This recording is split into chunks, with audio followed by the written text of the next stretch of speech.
So, give me a second. We're going on live on Facebook. And it's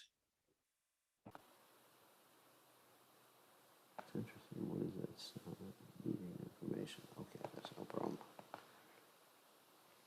Okay. Let me just turn that on. Turn that on.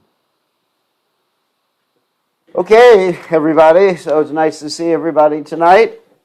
We are celebrating today the glorious appearance of His Divine Grace, Srila Bhakti Siddhanta Saraswati Thakur Prabhupada, the spiritual master of His Divine Grace, Om Vishnupad Paramahansa Paramahansa also tell us that the Sri Shrimad, His Divine Grace, A.C. Bhaktivedanta Swami, Srila Prabhupada. So we're going to speak a little bit about his life today or tonight. And first we're going to chant, instead of Jai Radha Madhava, we're going to chant Vaishnava, Vaishnave, Vigapati, or Vigapti, by Srila Narottamadas Thakur in glorification of Vaishnavas. So let me get the guitar, and then we will start. All right.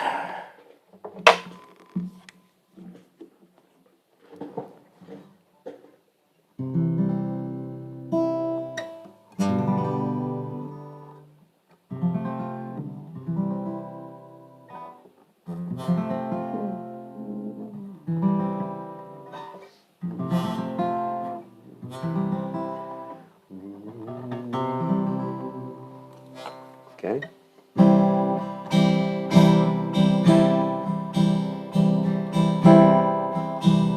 I have everything on? Yes. Okay.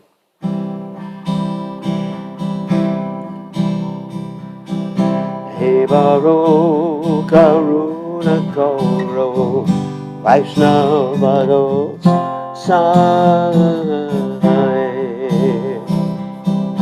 He Baro Karuna Koro Vaishnavado Sai. Atita Pavanna Toma Vineke Unai. Atita Pavanna Toma Vineke Unai.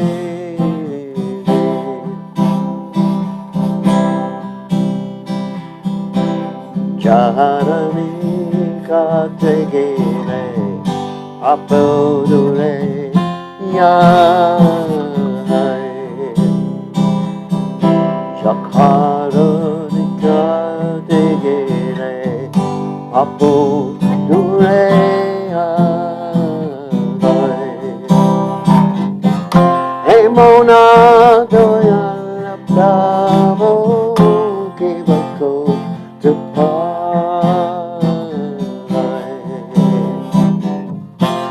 Emona Dayala Prabhu Kevako Depart.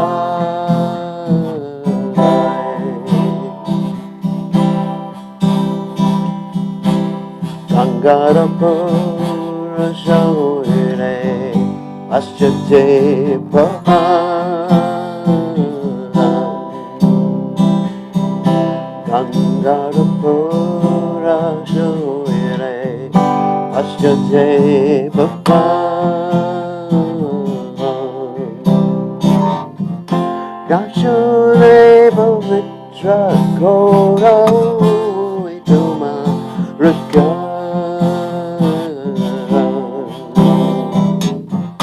Dashune Pavitra Koro Itoma Raka.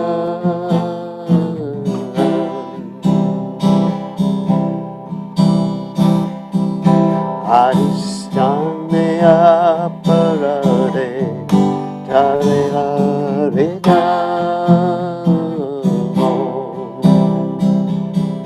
Adistane aparade tare hare namo. Mastane Apolare Nani Paricha Domastane Apolare Nani Paricha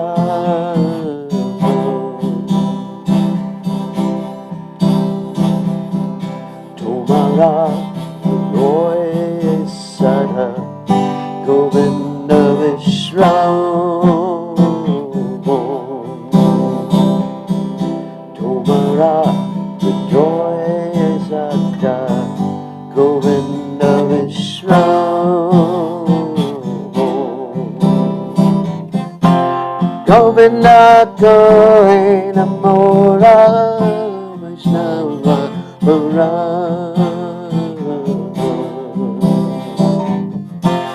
Govinda Govinda Mora Vaishnava Mora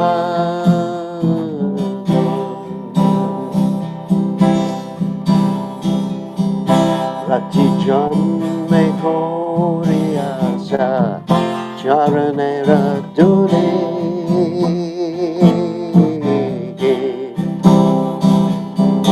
Rati Janme Koriasa Charanera Duli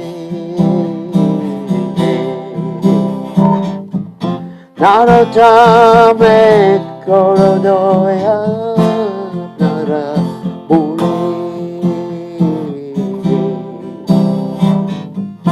Naratame Korodoya Nara Uli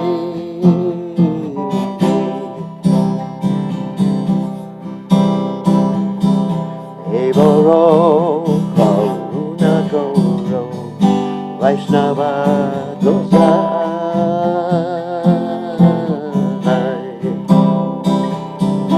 Evoro Karuna Goro Vaishnava Gosai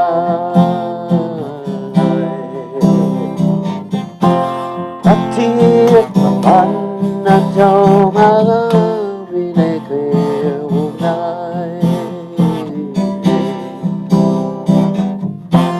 Patita Bhavana Toma Vineke Una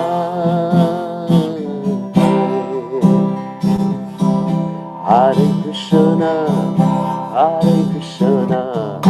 Krishna Krishna Hare Hare Hare Rama Rama Rama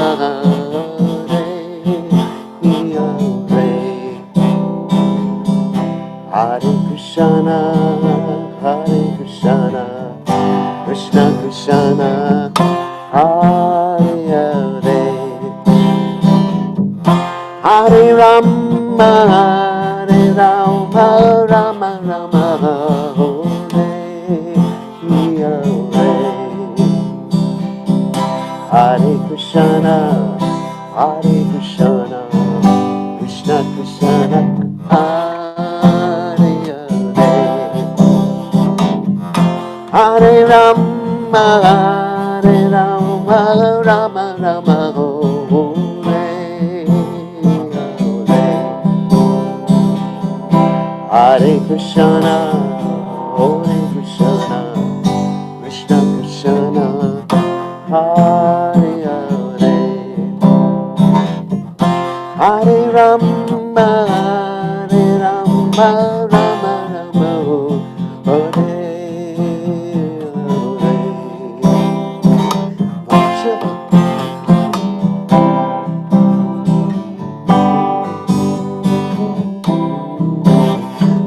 Vaishnava Thakur, Jaya Vaishnava Thakur, Jaya Vaishnava Thakur, Jaya Vaishnava Thakur, Vaishnava Thakur, Jaya Vaishnava Thakur, Vaishnava Thakur, Jaya Vaishnava Thakur, Jaya Bhakti Siddhanta Saraswati Thakur, Jaya Bhakti Siddhanta Saraswati Thakur, Bhakti Siddhanta Saraswati Thakur, Jaya Siddhanta Saraswati Thakur.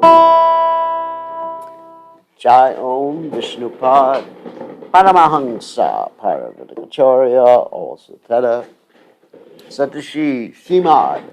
His Divine Grace Sabaya Charanala Bhaktivedanta Goswami Srila Prabhupada Ki Jai. ISKCON Founder Acharya Srila Prabhupada Ki Jai. Anantakoti Vaishnava Vrinda Ki Jai. Namacharya Srila Haridas Thakur Ki Jai. Prem Se Kaho Shri Krishna Chaitanya Prabhu Nityananda Shidwaita Gadadha Shivasati Gaur Bhakta Vrinda Ki Jai. Shri Shri Radhakrishna Gopa Gopatna Saim Kun Radhakunda Giri Govardhan Ki Jai. Vrindavanam Ki Jai Maturadam Ki Jai. Jagadata Sami Ki Jai Manamai Ki Jai. Shrimati Lasiri Ki Jai. Samaveda Bhakta Vrinda Ki Jai. Gaur Premananda Hari Hari Bol. All glories the assembled devotees, all glories the assembled devotees, all glories the assembled devotees, all glories to Shri Guru and Gauranga Srila Prabhupada Ki Jai. Gaur Premananda Hari Hari Bol. All glories the assembled devotees, all glories the assembled devotees, all glories the assembled devotees. All glories to Shri Guru and Gauranga Srila Prabhupada Ki Jai. Gaur Premananda Hari Hari Hari Hari Bol. Nama Om Vishnupadaya Krishna Prastaya Bhutale Shrimati Bhaktivedanta Swami Namani. Namaste Saraswati Devi Gauravani Pachari Nivashesha Shinyavadi Paschatade Shatari. So, Nama Om Vishnupadaya Krishna Prastaya Bhutale Shrimate Bhakti Siddhanta Saraswati Iti Namani. We'll recite the rest of his pranam mantras. Give me 1 second. Get them out here. Shri Bharshamanavi Devi Doyitaya Kripabdaye Krishna Sambandha Vigyana Dayane Prabhave Namaha Madhuryo Jvala Premadja Shri Rupanuga Bhaktida Shri Gora Korana Shakti Virahaya Namostute. Namaste Gauravani Shimurtaye Dintarni Rupanuga Viradapa Siddhanta Twanta Harine. So I'll read the translation to these pranam mantras for Srila Bhakti Siddhanta Saraswati Thakur. I know you can see the sun, so I'm very happy to be in the sunshine giving class, even though I'm sure the image is a little washed out, but that's okay because I am in the sun. So I offer my respectful obeisances unto His Divine Grace, Bhakti Siddhanta Saraswati Goswami Prabhupada, who is very dear to Lord Krishna on this earth and who is fixed at the lotus feet of Lord. I offer my respectful obeisances unto my Master, His Divine Grace, Shri Varshabhanavi Devi Doyitaya Das, the mercy of Srimati Radharani, Shri Bhakti Siddhanta Saraswati, who is an ocean of mercy and deliverer of the science of relationship with Lord Krishna. Enriched with brilliant conjugal love of Radha and Krishna, follower of Rupa Goswami and deliverer of devotional service, unto you, personification of the energy of Lord Gauranga's mercy, I offer my respectful obeisances. My obeisances unto you, personification of Lord Gauranga's instructions and deliverer of the fallen. You are removing the darkness of false conclusions directed against the philosophy of Srila Rupa Goswami. So, let me read the translation of this prayer that we just chanted. Vaishnava Vidyapti by Narottam Thakur. O Vaishnava Thakur, O Vaishnava Goswami, please be merciful to me now. There is no one except you who can purify the fallen souls. Where does anyone find such a merciful personality by whose mere audience all sins go far away? One becomes purified after bathing in the waters of the sacred Ganges many times. But just the sight of you purifies the fallen souls. This is your great power. The holy name delivers one who has offended Lord Hari. But if one offends you, there is no means of deliverance. Your heart is always the resting place of Lord Govinda, and Lord Govinda says, or the Vaishnavas are in my heart. I desire the dust of your holy feet in every birth I may take. Please consider Narottama yours and be kind upon him. Songs. So, Om Gana Timirandasha Garanjana Shalakaya Chakshur Unmiritam Yena Tasmai Shri Gurave Namaha. So I offer my respectful obeisances unto the lotus feet of my spiritual master, His Divine Grace, A.C. Bhaktivedanta Swami, Srila Prabhupada, who so kindly opened my eyes with the torchlight of knowledge while I was blinded in the darkness of ignorance. So today we are commemorating the glorious appearance day of Srila Bhaktisiddhanta Saraswati Thakur, who's also known as Nrsimha Guru. And there's a reason for that. And we can actually understand the reason for that when we look at our Srila Prabhupada's second pranam mantra, Nivashesha Shunyavadi Paschatya Dejatarni. Because following the mood of Srila Bhaktisiddhanta Saraswati Thakur, His Divine Grace A.C. Bhaktivedanta Swami Srila Prabhupada dedicated his life to defeating impersonalism, voidism, and materialism. And particularly, he concentrated on something called life comes from life. And I was thinking about that today before I can go into a description of Bhaktisiddhanta Saraswati Thakur's life. I was thinking today, interestingly enough, about the coronavirus. Now, I was not thinking about the coronavirus in a fearful way. I was actually thinking, which is interesting, in a very compassionate way towards the virus. And you may say, you're a little crazy there, thinking compassionately towards the virus. Well, I was thinking how the virus is life, even though, of course, the virus is not a cell or is not full DNA, it's simply what we call messenger RNA. But it seems to have a desire to survive. That's interesting, which differentiates it from a machine. For example, let's say a machine, okay. A car, for example. We all have cars, different types of cars. Some of us have old cars, some of us have new cars. But none of our cars ever reproduced. I don't think so. And our cars cannot take over other cars and use other cars for reproduction, and our cars have no desire to reproduce. Because the living symptoms are actually described in the Vedic literatures as 6. What is that? Birth or appearance, growth, maintenance, reproduction, and we know cells sometimes reproduce by mitosis, means they split off, and then diminishing and death. But in doing so, they show a desire to continue existing in some form or fighting against attackers in some particular way, like you see with, the coronavirus.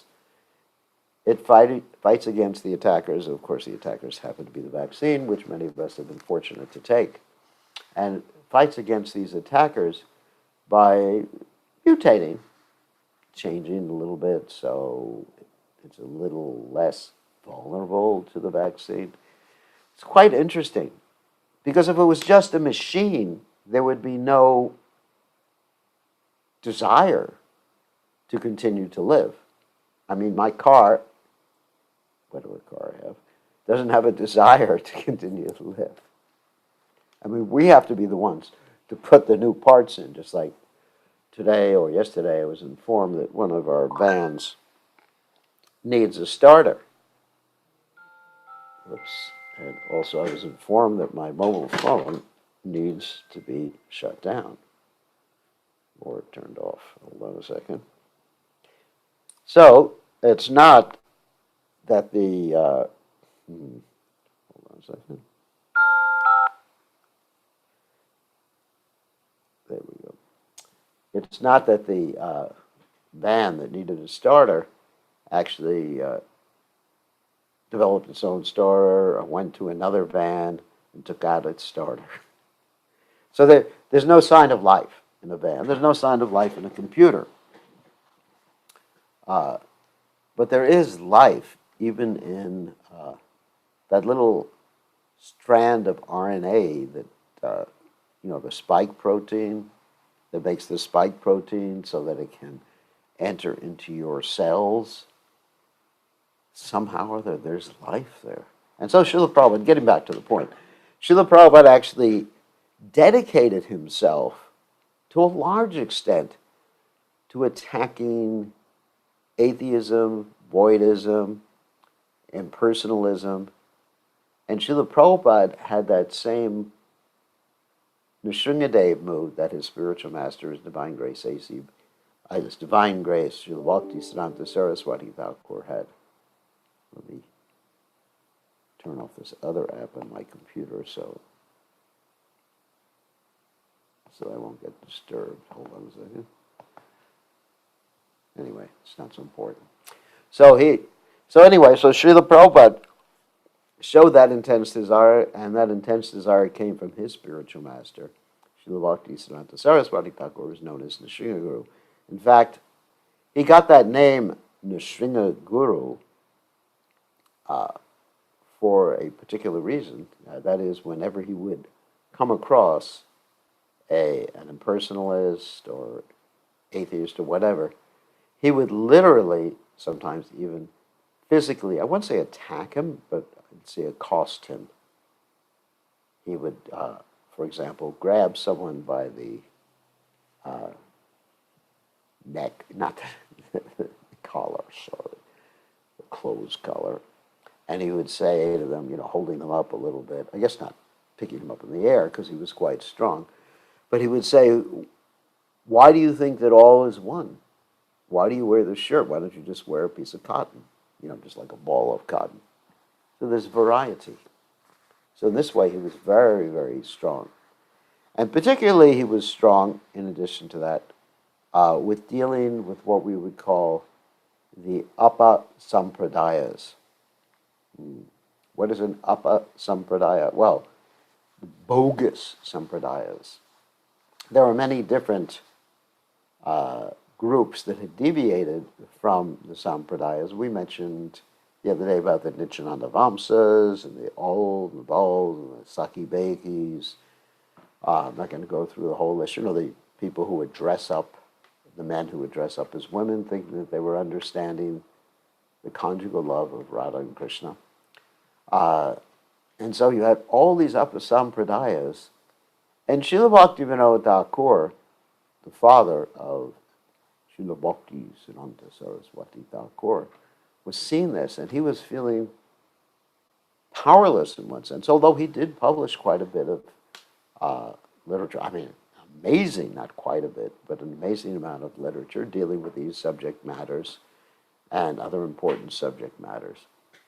Still, he felt the need for a empowered, what he would call a ray of Vishnu. Or, he also mentioned, he felt a need for Lord Chaitanya's right-hand man. So he prayed intently. So you may say, why was he thinking that he couldn't do this? Well, for several reasons. One is humility.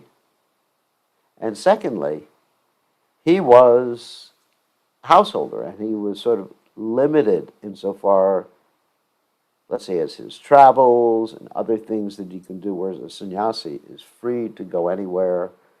And naturally, a sannyasi is respected in India. And I've talked about this before, that even sometimes bogus sannyasis, they're respected just because they put on the saffron dress. So naturally, the sannyasi is respected. Naturally, the sannyasis gather a lot of followers. And so Srila Bhaktivinoda Thakur was feeling, we need someone who is very much empowered. And he prayed like that for Lord Chaitanya Mahaprabhu's right-hand man. Right hand means the primary assistant of Chaitanya Mahaprabhu. And so, as a result of that, Bhaktivinoda Thakur's fourth son appeared in this world. And that fourth son was Bimal Prasad, of course. Bimal is the goddess that is offered. Bimal, of course, is an expansion of, not the Bhaktisiddhanta Saraswati Thakur is the goddess, but the reason for that name, Bimal Prasad, is Bimal is an expansion of Parvati. And the system is, in Jagannath Puri, that Parvati is offered the Jagannath Prasad first, and then it is offered to everyone else. So Bimal Prasad means basically the prasadam that is offered to Parvati, or basically all the Jagannath Prasad that goes to Parvati. So it means the mercy. Prasad literally means mercy. So the mercy of Lord Jagannath and Lord Jagannath's great devotee Parvati. Parvati is sometimes called, actually all Lord Shiva had was, I'm trying to get out of the sun now, all Lord Shiva had was a little bit that Narada Muni had given to him, that Narada Muni had kept under his fingernail by accident. So anyway, Lord Shiva did not give any to Parvati. He just said that you are Maya, the illusory energy. So, therefore, you can't get it. And Parvati got so angry and performed austerities, and the Lord said, I'm going to give you all the prasadam you want, and you can distribute it to all of your children. That's us. We're actually children of Parvati. It's really nice. And so, anyway, Bimal Prasad, that's why Bhaktisiddhanta Saraswati Thakur got the name of Bimal Prasad. And he was born in February. Of course, we understand that February now is March. I mean, why is that? Because we're following a moon calendar. And the moon calendar just had the Purushottama month previously, very shortly before this. And so everything's pushed forward in terms of the sun calendar on this particular year. But anyway, he was born in the Western year, 1874, February 6th. And as soon as he was born, it was noted, several things, that he had his Brahman thread, his umbilical cord, his mother's umbilical cord, was wrapped around his neck like a Brahman thread. That was a very auspicious sign. In addition, as a little child, you could see that he had all the signs of a Mahapurush. There's different physiological or physical signs of someone who's a great personality. For example, their arms, we mentioned this many times before, arms would reach down to the knees when they're standing up.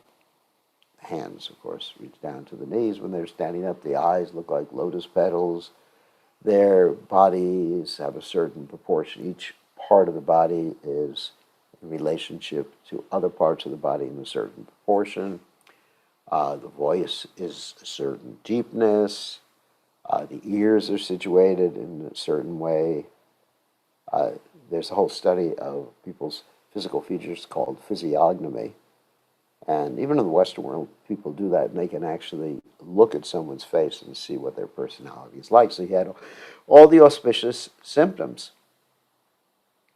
And so, as he grew up, his family performed the samskaras. Samskara means things like the name-giving ceremony, the crane ceremony, the going to school ceremony. So when it came time for his grain ceremony. It means eating grains for the first time, usually after 5 to 7 months of a child's life. It happened to be the same day as Rath Yatra in Jagannath Puri, because he appeared in Jagannath Puri, which is very, very important.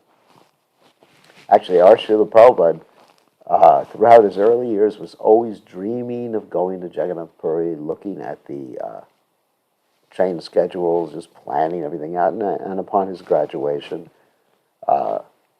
he actually did go to Jagannath Puri. And there's a whole story about that in the Prabhupada Lamrita. So, anyway, so after, during the grain ceremony, Srila Bhakti Siddhanta Saraswati Thakur, it was Rath Yatra time, and the cart stopped in front of his house. And the cart, which was being pulled literally by hundreds of people, could not be made to move. This was very similar, of course, to the instance where Lord Chaitanya Mahaprabhu was there over 500 years ago. And there was the Rath Yatra ceremony, and the cart just got stuck. And nobody, including all the king's men, or what do they say, all the king's horses, and even elephants, could get the chariot to move. So finally, when Lord Chaitanya Mahaprabhu was there, he put his head to the back of the chariot and pushed the chariot, because Lord Jagannath didn't want to move. So in this particular case, in front of Bhaktivinoda Thakur's house in Jagannath Puri, the cart, Lord Jagannath didn't want to move. So for 3 days, the cart could not be moved. At one particular point, Bhagavati, who was the mother of Srila Bhakti Siddhanta Saraswati Thakur, took her son, her little baby son, like 5 or 7 months old, and put him at the feet of Lord Jagannath. Of course, during the Rath Yatra ceremony, everyone's allowed to go on the cart. So what happened is the garland from Lord Jagannath fell on Srila Bhakti Siddhanta Saraswati Thakur. And then he took his first grains as the remnants, or from the remnants of Lord Jagannath. So very, very auspicious. Very, very auspicious. Then, as he grew, he showed his extraordinary nature. I mean, there's many stories about his determination. But one story in particular stands out. When he was between 2 and 3 years old, he was playing around the house and he saw a mango. And when he saw that mango, he ate it, like any kid would eat it. What is a little kid, 2 or 3 years old, going to think? So his father, Srila Bhakti Vinod Thakur, just didn't chastise him, but made the philosophical point that, whatever we eat has to be offered to the deities first, son. And so Srila Bhakti Siddhanta Saraswati Thakur Bimal Prasad, as he was known at that time, felt so guilty about it. Whoops, someone's sending me a chat. Please don't send chats unless there is some reason, because then it just makes me stop my whole narration, because I'm thinking that there's some problem with the computer. So please, okay, because I have to go into the chat window to see it. Okay, so Srila Bhakti Siddhanta Saraswati Thakur, as Bimal Prasad, he felt so guilty about it that he took a vow at that particular time to not eat a mango for the rest of his life. Now, how many 2 or 3 year olds can take a vow? I've rarely seen an 18 or a 20-year-old who could take a vow and stick to it for his whole life. Very rare. But Srila Bhakti Siddhanta Saraswati Thakur, he took a vow at between 2 and 3 years old, and even later on, when he was quite old, his disciples would offer him a mango, and he said, I'm too sinful. He never ate a mango for the rest of his life. Now, that may appear to be something that's not so remarkable for all of you, but for those of you who may be from Bengal, live in India, you should know that mangoes are the topmost food sense gratification. It's like saying to one of you not to eat sweets for the rest of your life. That is a great austerity. So 2, 3 years old, he had that determination. Can you imagine? Of course, in Bhagavad Gita, that's called Dridhavrataha, isn't it? That one should have that firm determination. Yesham tvadagatam papam ginanam punyakarma dvandvamo niyamukta pashantimam Dridhavrataha. One can actually make progress in Krishna consciousness if one has that firm determination. And that firm determination comes from Krishna consciousness and also from the mercy of the spiritual master in Chaitanya Mahaprabhu. It is awarded to one, but one has to make the endeavor. So he grew up, he kept growing up, of course, like all of us. And when he was 7 years old, his father, Bhakti Vinod Thakur, was excavating this place for a temple called the Bhakti Bhavan. And while he was excavating the Bhakti Bhavan, they unearthed a Kurma deity. Kurma, of course, is the tortoise deity. In fact, there is a temple south of Jagannath Puri called Kurukshetra. Very beautiful place. I've been there a number of times. And in this place, they actually have a self-manifested deity of Lord Kurmadev, the tortoise incarnation of the Lord. And it's a beautiful ancient temple. And the Vaishnavas there are such nice Vaishnavas. It's in an isolated place. And they have a whole garden where they raise tortoises or turtles. So he was given this Kurma deity. Now you may say, why was he given a Kurma deity? We're worshippers of Radha and Krishna, Gaura. He was given the Kurma deity because the Kurma is the presiding deity of the Bhakti Rasa, the nectarian ocean of devotional service. So he was worshipping the Kurma deity to enter into the nectar of devotion, or love of Krishna, or ecstasy, or bhava. And so we need the mercy of Kurma. It's interesting how Krishna, because Kurma and Krishna are not different. Advaita Chuta Nadi Ananta Rupam Adyam Purana Purasham Naviyovanamcha. It's interesting how Krishna manifests himself in different ways to become the presiding deity of different aspects of his own service. Like we were talking about Lord Nityananda the other day. So he was given this Kurma deity, and he was also given a Nrsinga mantra by his father, Srila Bhaktivinoda Thakur. Actually, Bhaktivinoda Thakur made sure that he chanted japa even from when he was very, very, very small. And Bhaktivinoda Thakur trained him so nicely in devotional service. So the reason for the Nrsinga deity was that Lord Nrsingadev does a lot of things. He's another, of course, appearance or expansion of Krishna. But one of the things he does is that he destroys the demon in our hearts. Because in this day and age, the demons are lust, anger, greed, illusion, envy, fear, maya, like that. So, Kesava Drita Narahari Rupa. So he worshipped Lord Nrsingadev for that particular purpose. And we should worship Lord Nrsingadev too. Because Prabhupada instructed us that we chant the prayers of the Lord Nrsingadev for protection of the Krishna consciousness movement. So what does that mean exactly?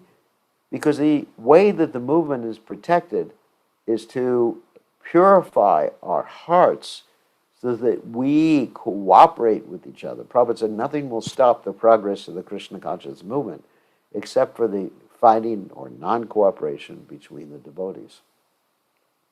So Srila Bhaktisiddhanta Saraswati Thakur showed us by example how one should worship Lord Nrsingadev. At 7 years of age also, he had the entire Bhagavad Gita memorized. He never studied, but he had a photographic memory. So he learned something just by reading it or looking at it once.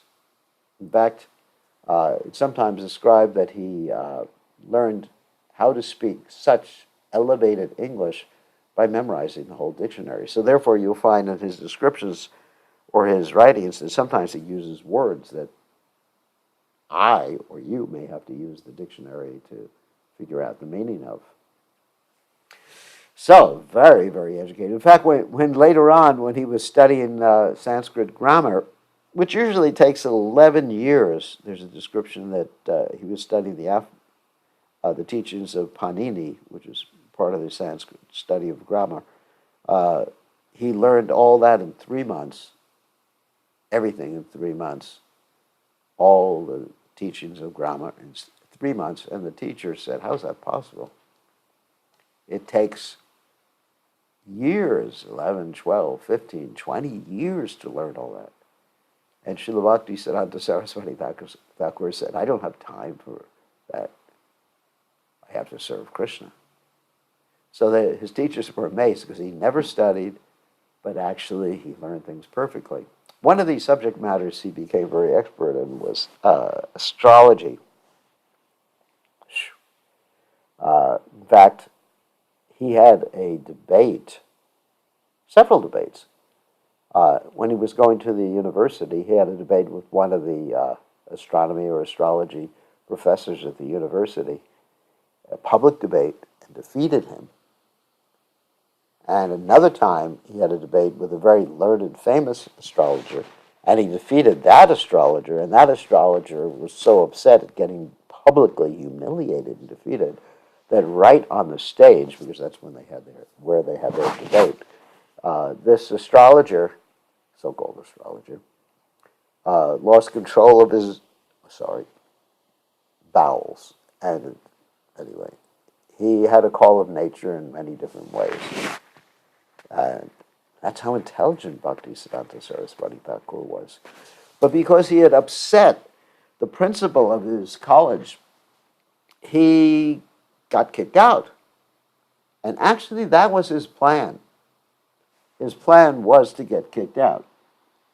I'm trying to get the sun out of my eyes. Otherwise, I'll be giving class with closed eyes. And you'll think I'm in samadhi.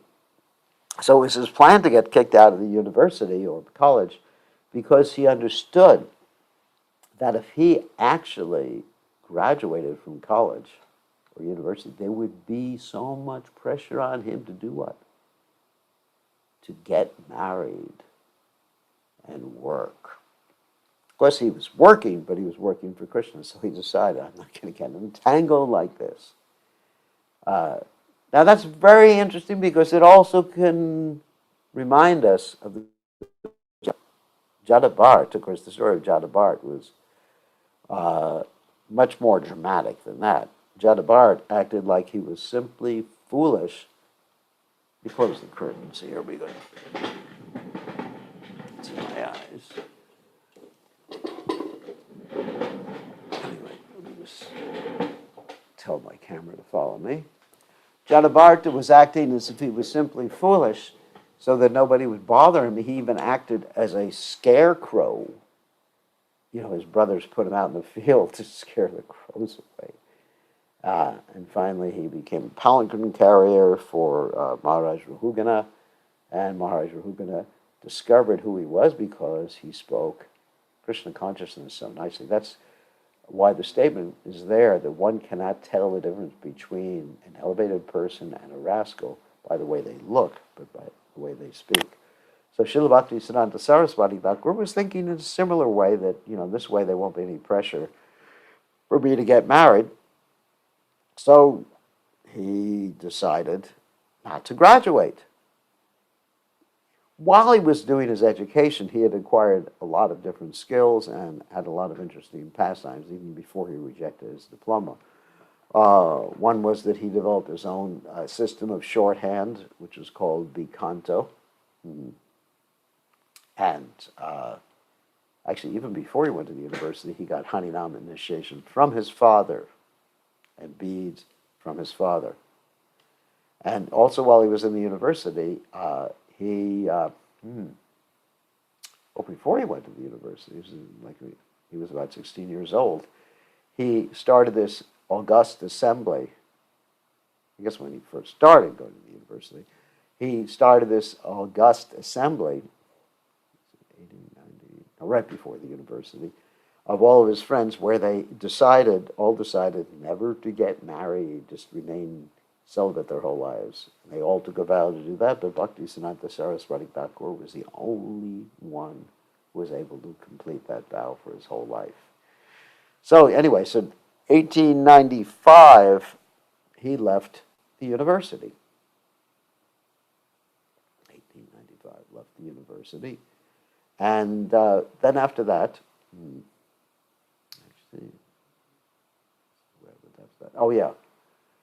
he was delving a little bit more into astrology, and he published something called the Navadvipa Panjika, which is the calendar that we use today. Of course, it's computerized today.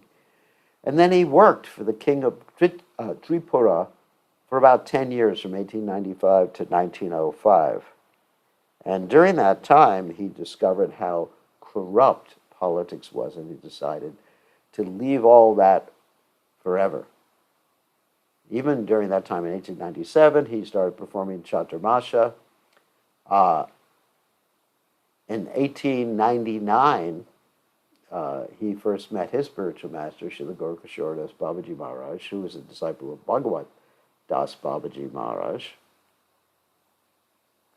who was a disciple of Jagannath Das Babaji Maharaj, who was the substantial guru of Srila Bhaktivinoda Thakur.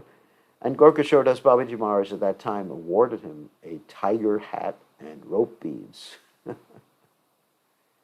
So in 1900, he was told, Bhaktisiddhanta Saraswati Thakur was told by his father, Srila Bhaktivinoda Thakur, to approach Gaurkishore Das Babaji Maharaj for initiation. Now remember, Gaurkishore Das Babaji Maharaj was almost illiterate. I mean, he could read Bengali, but not Sanskrit. And so this was quite a contrast between Srila Bhaktisiddhanta Saraswati Thakur and Gaurkishore Das Babaji Maharaj. Gaurkishore Das Babaji Maharaj, practically considered illiterate, although he could read Bengali, and Srila Bhaktisiddhanta Saraswati Thakur, who could read and speak many different languages, English, Sanskrit, Bengali, and it's so many other languages. He could just learn a language like this. He had a real transcendental brain. So Srila Bhaktivinoda Thakur told Srila Bhaktisiddhanta Saraswati Thakur to take initiation from Gaurkishore Das Babaji Maharaj. So Bhaktisiddhanta Saraswati Thakur, being obedient to his father, approached Gaurkishore Das Babaji Maharaj and asked him for initiation. And interesting, Gaurkishore Das Babaji Maharaj first said, I gave one other person initiation before, and he went away. So not really interested in giving any more initiations. And then Bhaktisiddhanta Saraswati Thakur kept insisting, and Gaurkishore Das Babaji Maharaj said, okay, I have to ask Mahaprabhu, that's Lord Chaitanya Mahaprabhu. And so, sometime later, Bhaktisiddhanta Saraswati Thakur came back to Gaurkishore Das Babaji Maharaj and said, what did Lord Chaitanya Mahaprabhu say? And Gaurkishore Das Babaji Maharaj said, I forgot to ask Lord Chaitanya. And so then sometime later, Bhaktisiddhanta Saraswati Thakur came back again, and Gaurkishore Das Babaji Maharaj said no. He said no. And then Srila Bhaktisiddhanta Saraswati Thakur threatened to give up his life, and he was initiated with the name Shivarsha Vanavi Devi Doitaya Das, which basically means the mercy of Shrimati Radharani, the servant of the mercy of Srimati Radharani. What a name. So then after he left the employment of the king of Tripura, about 1905, or actually during that time, it's interesting, he used to spend some time in Jagannath Puri with his father, gave classes on Chaitanya Charitamrita, which many people came to. There was this one personality who was coming to his classes regularly. His name was Radha Ramana Charana Das Babaji.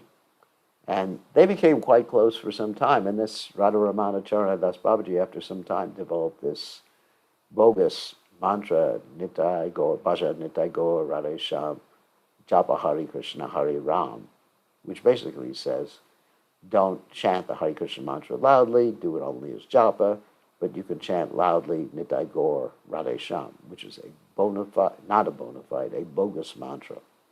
And also this Radharaman Charana Das Babaji started dressing up like a lady, following the process of what's called Saki Beki. And so Bhakti Siddhanta Saraswati Thakur opposed this personality. And practically speaking, because this Radharamana Charana Das Babaji was so popular in Jagannath Puri, there was a riot there. And so Bhaktivinoda Thakur sent Bhakti Siddhanta Saraswati Thakur out of Jagannath Puri to save his life. Later on, Bhakti Siddhanta Saraswati Thakur composed the Vaishnava Encyclopedia, which detailed the lives of different Vaishnavas, and a lot of the information we have about the Vaishnavas today came from Srila Bhakti Siddhanta Saraswati Thakur. And in particular, as we're reading the commentaries on the Sri Chaitanya Charitamrita, Srila Prabhupada is referring to the commentary of Srila Bhakti Siddhanta Saraswati Thakur, Anubhasha of Srila Bhakti Siddhanta Saraswati Thakur, and in this way giving details about where each and every Vaishnava lived and where his descendants live at present.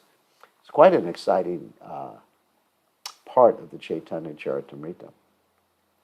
Then, Srila Bhakti Siddhanta Saraswati Thakur thought, in order to preach effectively, I have to take sannyas. But he saw that in general, the Vaishnavas who were sannyasis were actually the Babaji order, which is the Paramahamsa order. And that's not specifically made for preaching. That's made for bhajan, just remaining in one place and being self-satisfied, absorbed in Krishna's holy names. So he was thinking that I want to preach, and I want to preach in such a way that people will listen to me. And if people at that time, they listened to people who dressed in saffron. You know, you had the Ramakrishna mission at that time, which Srila Prabhupada called the Murgi mission, which means the chicken mission, because they ate chicken. And there's some, oh my God, there's some indication that Ramakrishna one time even ate human flesh, but Prabhupada mentioned that. But don't mention that to anyone else, which I just did. So Srila Bhakti Siddhanta Saraswati Thakur wanted to take sannyas in a bona fide way. His guru was no longer there. That is Srila Gaurkishore Das Babaji Maharaj is no longer there. So he went to South India and visited many temples in the Sri Sampradaya, followers of Sripad Ramanujacharya, and learned about how they did sannyas or took sannyas and what they had, you know, the dandas and everything like that. And so he studied them and he copied them and took the form of sannyas that we have today in ISKCON and also in the Gaudiya Maths as a preaching tool. It's interesting, so many things he did as preaching tools. For example, he gave his disciples, who were not born in Brahmin families, the Gayatri thread, or the Brahmin thread. Now that's highly unusual, because the tradition is that the Brahmin thread was given to a young boy, when very young, called Upanayana, only for those in Brahmin families. And Vaishnava initiation was something different. You know, when the small boy took the Upanayana, he was given the Brahma Gayatri.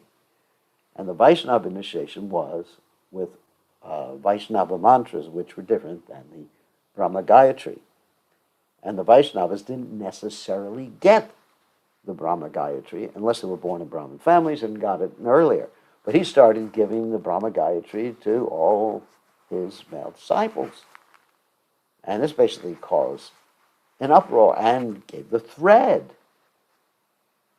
So the thread and the dress, this is the point I'm getting to, the thread and the dress are preaching tools, because previously the sannyas given to Vaishnavas was more or less like the Babaji sannyas, like a short, what we call lungi, or whatever, white, with a little shawl on top. And that's it.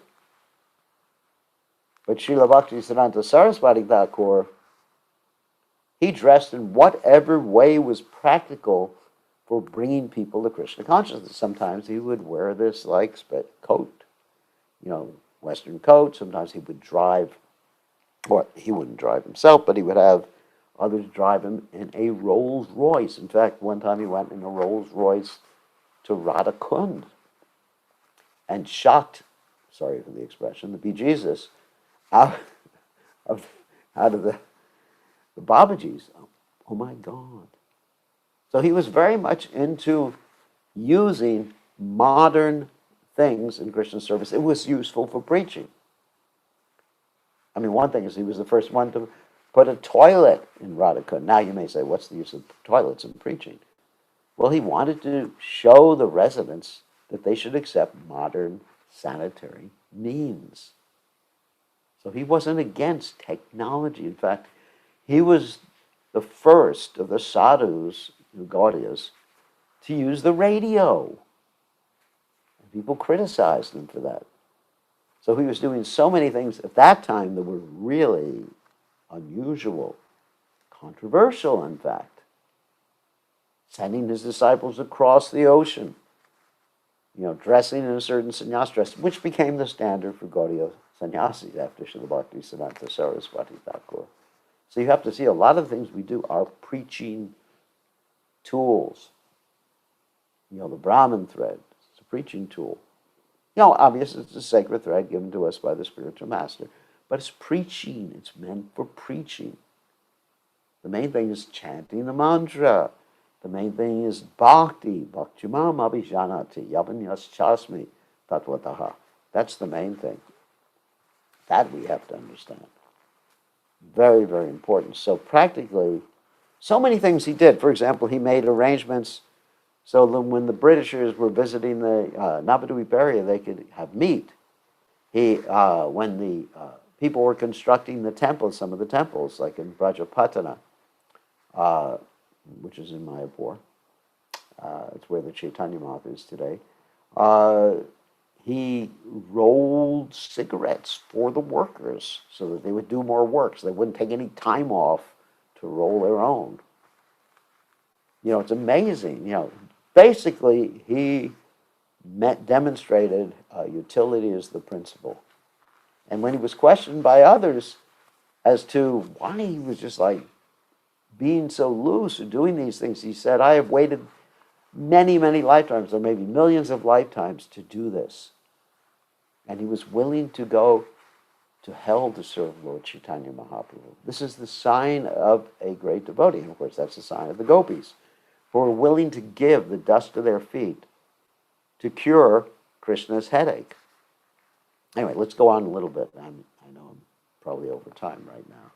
It looks like it. Yeah, I'm over time. So, took sannyas in 1905. He chanted 192 rounds a day, trying to get to 1 billion. And he was doing this in Brajapatana, which is where the Chaitanya Math is today. And he was interrupted in that by Lord Chaitanya, who told him to go out and preach. In 1906, he initiated his first disciple, and he had this dream that his disciple was being attacked by these deviant Vaishnavas. And these deviant Vaishnavas attacked the sincere devotees. And we were reminded of Lord Chaitanya Mahaprabhu's tour of South India, when this Kala Krishnadas was lured by these gypsies who appeared to be renunciates, and they used women to lure him. And in 1911, just real fast, some of the highlights in his pastimes. In 1911, he was sent by his father, Bhaktivinoda Thakur, to prove that Vaishnavas were automatically Brahmins and actually superior to Brahmanas. And this was in a place called Midnapura. There were many crowds there, and actually the head of the opposing party was Srila Bhaktivinoda Thakur's Diksha Guru, Vipini Bihari Goswami. And that's one reason why Bhaktivinoda Thakur didn't go, because he didn't want to oppose his Diksha Guru, who was a great pure devotee, but there are differences of opinion. So anyway, so there was this discussion, and Bhakti Siddhanta Saraswati Thakur started out glorifying the Brahmanas, but actually was so expert in his presentation, he proved in his presentation that Vaishnavas are automatically Brahmins or better than Brahmanas, and the crowds went wild, and they were ready to just grab his feet, and in order to protect him, the police had to keep the crowd away, and they picked Bhakti Siddhanta Saraswati Thakur up and dunked his feet in water and then sprinkled the water on everyone's head. In 1911, he also established the Vedic basis for accepting Lord Chaitanya as the incarnation of Krishna. In 1913, he initiated some more disciples. 1914, Bhaktivinoda Thakur disappeared. And there was an interesting thing talking about the disappearance of Gorkashore as Babaji Maharaj. Such an interesting story that occurred at that particular point was that there was a whole fight as to who would have the body of Gorkashore as Babaji Maharaj. That means the samadhi or the memorial of Gorkashore as Babaji Maharaj, because whoever had that memorial could make a lot of money because a lot of people would come and visit the temple. People do that sometimes. So anyway, so there was a fight for the samadhi. And Bhakti Siddhanta Saraswati Thakur said, I'm his only disciple. And they still didn't accept that. Finally, he said to them, all right, let's make a deal. Anyone who's not had illicit sex for 1 year can have the body. Nobody came forward. And he said, if anyone lies, they're ruined. Then he said, 6 months, nobody came forward. 3 months, nobody came forward. 1 month, nobody came forward. 3 days, no one came forward. Shortly after that, he had a dream. And the Panchatattva came to him and assured him of success. And that's very similar to the story of Srila Prabhupada crossing the ocean and having all the incarnations of the Lord rowing the boat, as Prabhupada said. So then in 1918, Srila Bhakti Siddhanta Saraswati Thakur established the Ulta Danga Math in Calcutta. And he lived on the roof, and he went door to door preaching Krishna consciousness. Right there, in 1922, he met with Srila Prabhupada in Calcutta. And that's where he defeated Srila Prabhupada. And Srila Prabhupada was basically acting as if he were a follower of Gandhi. And Prabhupada said, who will hear your Chaitanya's message when India is still a captive country? And Bhakti Siddhanta Saraswati Thakur, defeated him philosophically. And Prabhupada, at that time in his heart, accepted Bhakti Siddhanta Saraswati Thakur as his guru. And of course, he didn't take initiation for something like 11 years after that. In 1923, just little highlights here because we don't have much time left. He established a temple in Brajapatana where he has deities of the 4 Sampradaya acharyas. He had his first Vyas Puja in 1924, which was many years after he first accepted disciples. He first accepted disciples in 1906, and that means he didn't have a Vyasa Puja until 1924. And he spoke this wonderful talk, which was later transcribed as an essay called Humbler Than a Blade of Grass. And devotees want to hear about his humility and his determination to preach and his willingness to go to hell to serve Lord Chaitanya. You can read this particular essay. 1925, he established the circumambulation of Navadvip. And because the residents of Navadvip were very upset that he was giving sannyas to people who are not sannyas and Brahman initiation, to people who are not from Brahmin families, they began to throw stones at him and threatened his life. In fact, at one point there was a whole attempt to kill him. Several things happened. One thing is the police said we've been bribed to look the other way when you're killed. They told him, they said normally we'd accept bribes, but in this particular case we don't want to take a chance. And then also another time he had to switch clothes with one of his disciples, Keshava Maharaj, so that he could escape from being harmed. In 1926, he sent sannyasis out everywhere, and he had plans to send sannyasis to the Western world. So then in 1927, he published the Sajana Toshini, which is like an English newspaper. And 1929, established 108 what we call Padatirthas. That means imprints of Lord Chaitanya's feet wherever Lord Chaitanya visited in different places in India. Lord Chaitanya's tour of South India. In 1930, he established dioramas as a preaching tool. In 1930, he established the big temple in Calcutta known as the Bug Bazaar Temple. And he was very dissatisfied with that temple, actually, because not the temple per se, but he was dissatisfied because the disciples were fighting with each other over which room they would have. And he commented to Prabhupada during a Brajmanda Parikrama. This was in his room at Radhakund. He said if he could sell the marble from his temples to distribute books, he would do that. And he also predicted that the Gaudiya Math would end up in a, let's say, disturbed situation when he left the planet. He said there will be a fire in the Math, indicating that the Gaudiya Math, the members would fight with each other because they weren't going to follow his instruction to form a GBC to manage the society. So in 1932, he established examinations for his disciples, and in 1933, he sent some disciples to the west, and he compared them to Hanuman jumping over the ocean to reach Lanka. And of course, there was limited success. They had some success. But Srila Bhaktisiddhanta Saraswati Thakur was not that pleased with them, and the stories about that he really, one of them he never talked to again after he came back. So he was pretty upset. In 1935, getting to the end of Bhaktisiddhanta Saraswati Thakur's manifest pastimes, our Srila Prabhupada wrote this at the Vyas Puja Bhaktisiddhanta Saraswati Thakur. Our Srila Prabhupada wrote this poem in which he said, absolute sentient thou hast proved, impersonal calamity thou hast moved. And when Srila Bhaktisiddhanta Saraswati Thakur heard this, he said he has understood my mission, and he told the publishers of his literature, the different newspapers and books, he said, whatever Abhay Charan, that is, Srila Prabhupada writes, you should publish. 1936 was his last year of preaching, and in 1937, on January 1st, he left this world.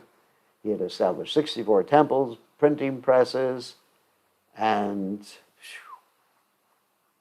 wow. And his English was better than our English. And I just want to read something from one of his biographies, which gives you an indication of his mood. He himself was the enemy of falsehood, and people who were thriving on falsehood sometimes became his enemy. There were many incidents. Once when he and his party were performing Navadvip Parikrama, I mentioned this before, the caste brahmanas hired gundas or thugs who let loose with a volley of stones and boulders on the party. They were really aiming to take Srila Bhaktisiddhanta Saraswati Thakur's life. There were attempts on his life on other occasions as well, but one of his disciples cleverly exchanged his white dress for Saraswati Thakur's saffron, so Saraswati Thakur emerged disguised and escaped. But it was a terrible scene. It looked like a massacre, with the streets of Navadvip stained with the blood of the Vaishnavas. Some devotees suffered severe gashes and fractures, but by Krishna's grace, none was killed. It was a dark moment when it came to light that the attack had been perpetuated by the caste Goswamis. The shocked public sided with Srila Bhaktisiddhanta Saraswati Thakur and the Gaudiya Math, and the caste Goswamis' opposition to him lost whatever apparent credibility it had. As news of the event spread, those in learned circles protested in newspapers and magazines. The chief police inspector in Navadvip was sacked, that means fired, and the parikrama continued under full police protection. Later, when urged to press charges against the culprits, Srila Saraswati Thakur declined, saying that the hooligans had done a yeoman's service. It means great service. Otherwise, how could the Gaudiya Math have been featured on the front pages of all the newspapers? Srila Bhaktisiddhanta Saraswati Thakur was the enemy of falsehood, and he was the well-wisher of everyone, even of the people who were inimical to him. So I think that's all we'll talk about today. Today is his glorious appearance day. So, we'll take one or two questions since it's kind of late. Let me unmute you. Okay. One or two questions. Nobody has a question. I do. Gurudev, please accept my humble obeisance, is Rakesh. Okay, Rakesh. So what's your question? You said the Britishers came to Navadvip and Bhaktisiddhanta Saraswati Thakur arranged food according to their liking. Yeah. Okay. He wanted them to be comfortable when they preached to him. Bhaktisiddhanta Saraswati Thakur also said that, not that we should do that. I'm not saying you should do that. But Bhaktisiddhanta Saraswati Thakur also commented to his disciples who were preaching in the West that they were saying, but we need meat. And then Bhaktisiddhanta Saraswati Thakur said one time, then feed them meat, but give them Krishna consciousness. Not that we should eat meat, not that we should have any part of it, but he was indicating the let us say, the self-sacrificing mood of a Vaishnava in trying to save others. Like our Srila Prabhupada did so many things that I wouldn't even think of doing. He was living with people who had meat in their refrigerator. Prabhupada never ate meat, but when Prabhupada went to Butler, Pennsylvania, was living with people who were eating and cooking meat. And Sally Agarwal, who was the wife of his host at that particular time, apologized for it and probably said, think nothing of it, That's pretty heavy. So the whole idea is sometimes utility is the principle. So And people criticize. Yeah. So like Gurudev, like some people who have autism, the kids, and then you have to have a dog because they really get along with the dog, and we need to feed the dog the meat. But if let's say if the autism guy or the family is Krishna conscious, so Dogs eat meat. Dogs are better than husbands anyway. They're more loyal. They're more loyal than husbands. I mean, there's a benefit. Chanaka Pandit says we can learn loyalty from a dog. So it's dog's natural food is meat. Cat's natural food is meat. Our natural food is vegetarian. Dog doesn't commit sinful activities by eating meat. Anyway, I'm not going to get into that. But the point is, for preaching, sometimes we have to do things we wouldn't ordinarily want to do. Of course, we don't eat meat, we don't take intoxicants, we don't have illicit sex, and we don't gamble. But sometimes we may have to go and preach to people in a liquor place. Sometimes we have to do that. Yes, here there's a devotee prepares vegan offered prasadam for our dogs. Dogs are not like wolves. They can survive nicely in what they get. Okay, yeah, dogs can be vegetarians. Just teach your dog to say the prasadam prayers before he eats, though. That's the main thing. Yes, dogs are loyal. I mean, I've often thought, I wish my disciples were as loyal as dogs.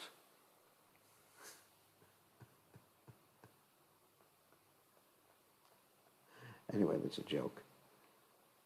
It's a joke. I'm not going to get further into it.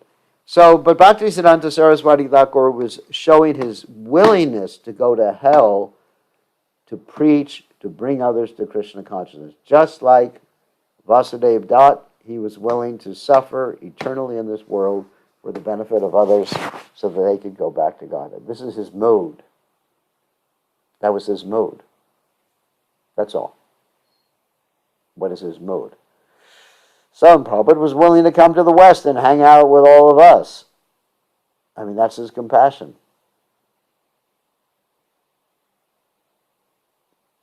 Okay. One other question. Someone else should ask a question. But we should never eat meat. If we eat meat, transport meat, condone it, cook it, then we're culpable. That's a greatly sinful activity. Greatly sinful, greatly sinful activity. Even when many years ago when my father was alive and I would visit him and we would go to the supermarket together, I would refuse to carry his bags because they had meat in them. Of course, sometimes devotees, they work as taxi drivers and they have to transport bags of meat, and there's nothing you can do about it.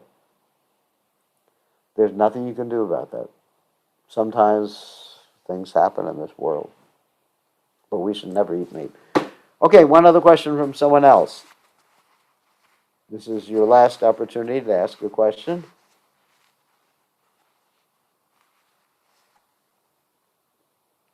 No one else has a question. Okay. Dave, I don't have a question, but I just wanted to also mention that it was the disappearance day of Srila Gaur Govinda. Purushottam Das Thakur and Gaur Govinda Maharaj. Yeah, I just forgot about that. My dear godbrother Gaur Govinda Maharaj and Purushottam Das Thakur, one of Lord Chaitanya's associates. And I was with Gaur Govinda Maharaj when he left this world, and he was talking about Lord Chaitanya's mood of separation from Krishna in the mood of Srimati Radharani. And this was in Sridham Mayapur. I was there when he passed away and went back to the spiritual world. I was very fortunate to have his association. Okay, on that happy note, we'll see everybody tomorrow night, same